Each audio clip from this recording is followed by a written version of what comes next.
चलिए आज हम लोग क्या करेंगे, 5 नंबर सवाल को बनाएंगे। ठीक है, 4 नंबर तो बना ही लिए। 5 नंबर क्वेश्चन क्या है उसको पहले ध्यान से समझते हैं, उसके बाद हम लोग आंसर की ओर जाएंगे। ठीक है, क्वेश्चन क्या है कि त्रिज्या 21 सेंटीमीटर वाले वृत्त का एक चाप केंद्र पर 60 डिग्री का कोण यांत्रिक करती है, तो ज्ञात कीजिए। मतलब कोई वृत्त है जिसकी त्रिज्या कितना है 21 सेंटीमीटर और वो केंद्र पर 60 डिग्री का कोण बनाता है, तो हम लोगों को कुछ निकालने के लिए बोला गया है। देखिए पहला नंबर बोला है कि चाप की लंबाई, दूसरा नंबर बोला चाप द्वारा बनाए गए त्रिज्याखंड का क्षेत्रफल, और तीसरा बोला है संगत जीवा द्वारा बनाए गए वृत्तखंड का क्षेत्रफल। तो सबसे पहले फिगर को समझिए, फिगर बनेगा कैसा। फिगर जैसे ही बन जाएगा सवाल आपके हाथ में। देखिए फिगर कुछ इस तरह से बनेगा। यहाँ से ये वाला त्रिज्या दिया है कितना 21 सेंटीमीटर, कितना है 21 सेंटीमीटर, यहाँ से 21 सेंटीमीटर, क्योंकि दोनों क्या है त्रिज्या है ना, ये भी त्रिज्या है ये भी त्रिज्या है। उसके बाद कहता है कि वृत्त की एक चाप केंद्र पर कितना 60 डिग्री का कोण बनाता है, यहाँ पर 60 डिग्री का कोण बनाता है ना। तो इसके लिए हम लोग पहला नंबर क्या बोला है कि चाप की लंबाई ज्ञात कीजिए। चाप की लंबाई मतलब ये देखिए यहाँ से यहाँ तक 60 डिग्री कोण दिया है ना, तो 60 डिग्री कोण यहाँ से यहाँ तक बना, तो इस चाप की लंबाई यहाँ से यहाँ तक निकालना है, यानी यहाँ से यहाँ तक। ठीक है, तो दूसरा नंबर में क्या पूछा है कि त्रिज्याखंड का क्षेत्रफल चाप द्वारा। देखिए चाप यहाँ से यहाँ तक बनाया है, क्योंकि कोण का बात किया ना, तो यहाँ से यहाँ चाप बना, तो इसका मतलब इसका क्षेत्र का क्षेत्रफल निकालना है, यानी त्रिज्याखंड। यानी छोटा वाला भाग, ये तो बड़ा वाला भाग हो गया, ये छोटा वाला भाग, यानी इसको निकालना है। तीसरा नंबर में बोला है कि संगत जीवा द्वारा, जब यहाँ से एक जीवा खींचेंगे, जीवा द्वारा बोले संगत जीवा द्वारा बनाए गए वृत्तखंड का क्षेत्रफल। तो देखिए यहाँ पर ये वाला हिस्सा, इसको अगर 2 फिगर में बांटेंगे तो कुछ इस प्रकार से बढ़ जाएगा, ऐसे करके देखिए ध्यान से। तो वृत्तखंड बोला है, तुम बोले है ना वृत्तखंड, जैसे ही बोलेगा छोटका वाला ही भाग निकालना है, यानी ये वाला एरिया। तो ये वाला एरिया मतलब ये वाला एरिया हमको निकालना है। ठीक है, तो हम लोग सबसे पहले एक एक करके निकालेंगे। तो चलिए सबसे पहले जो दिया है उसको लिख लेते हैं। लिखते हैं यहाँ पर दिया है, सोल्यूशन में क्या लिखेंगे, दिया है। देखिए यहाँ पर क्या दिया है त्रिज्या, लिखते हैं त्रिज्या r बराबर 21 सेंटीमीटर। ठीक है, इसको दिया है कोण थीटा, कोण दिया है 60 डिग्री, कितना दिया है 60 डिग्री, यही ना दिया है। पहला नंबर क्वेश्चन क्या बोला है चाप की लंबाई, एक नंबर, तो लिखेंगे चाप की लंबाई। चाप की लंबाई का सूत्र क्या होता है 2 पाई आर गुना थीटा बटे 360, यही ना होता है। ठीक है, चलिए 2 गुना पाई का मान 22/7। अब देखिए आर का मान कितना है 21, लिख दीजिए यहाँ पर। अब देखिए कोण कितना है 60 और नीचे में 360। ठीक है, चलिए अब देखिए ये वाला जीरो ये वाला जीरो कट जाएगा, 6 का कितना होता है 36।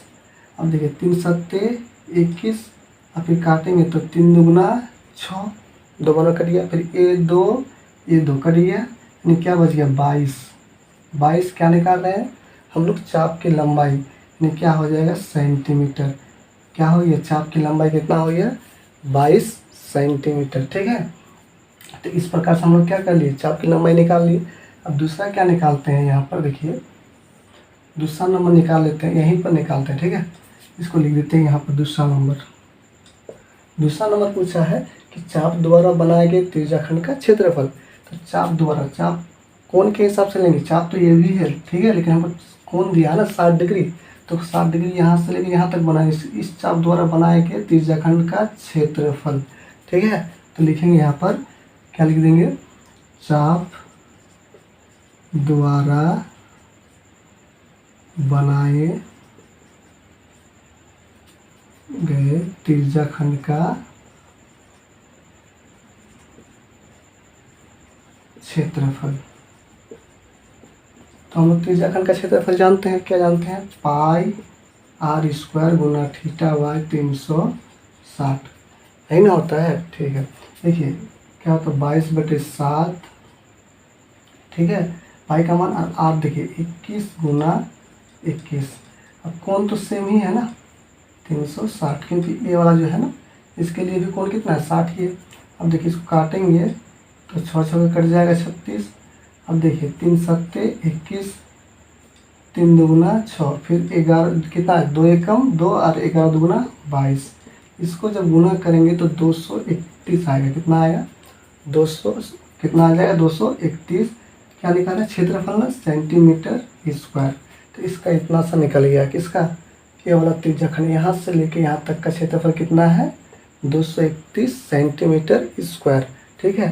तो इतना तो हो गया, दूसरा नंबर हो गया। अब तीसरा नंबर में चलते हैं। देखिए तीसरा नंबर का आंसर क्या होगा, क्योंकि वृत्तखंड बोला है, क्या बोला है वृत्तखंड।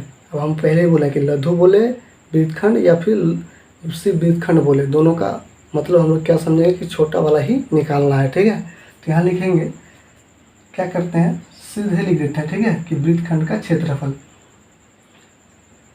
जीवा द्वारा बनाए गए वृत्तखंड का क्षेत्रफल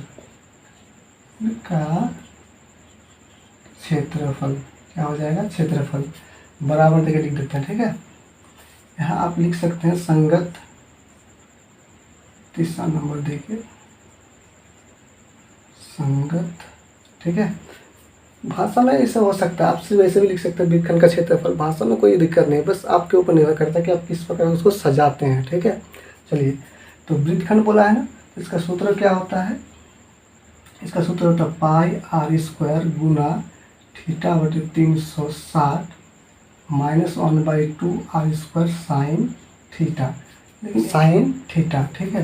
अब देखिए पाई का मान क्या ले लेंगे 22/7, आर मतलब त्रिज्या 21 गुना 21, फिर क्या हो जाएगा थीटा मतलब कितना ले लेंगे।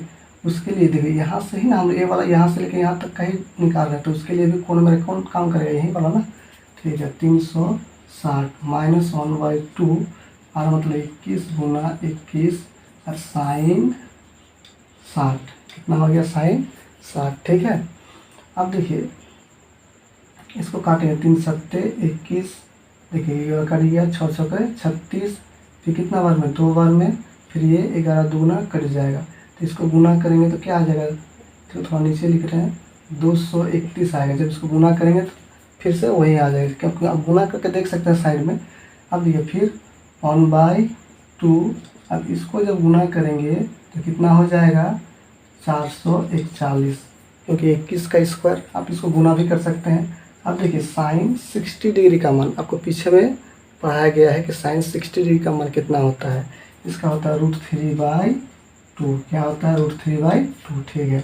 अब देखिए यहाँ क्या हो गया 231, अब देखिए ये किसके नीचे कुछ नहीं, क्या है 1 है ना, तो ऊपर ऊपर गुना नीचे नीचे गुना, तो इसको जब गुना करेंगे तो 441 √3 और नीचे में क्या हो जाएगा नीचे का गुना 4, तो ये क्या हो गया यही सेंटीमीटर स्क्वायर, क्योंकि हम लोग क्या निकाल रहे हैं क्षेत्रफल। तो ये हमारा क्या निकल तीसरा नंबर का आंसर निकल गया। आप चाहे तो इसको आगे भी बना सकते हैं √3 का मान 1.73 लेकर, लेकिन किताब में यहीं पर आंसर दिया है, तो और आगे जाने की क्या ज़रूरत है, आप यहीं पर आंसर मार दीजिए, कोई दिक्कत। तो इस तरह से हम लोग क्या कर लिए 5 नंबर का आंसर बना लिए।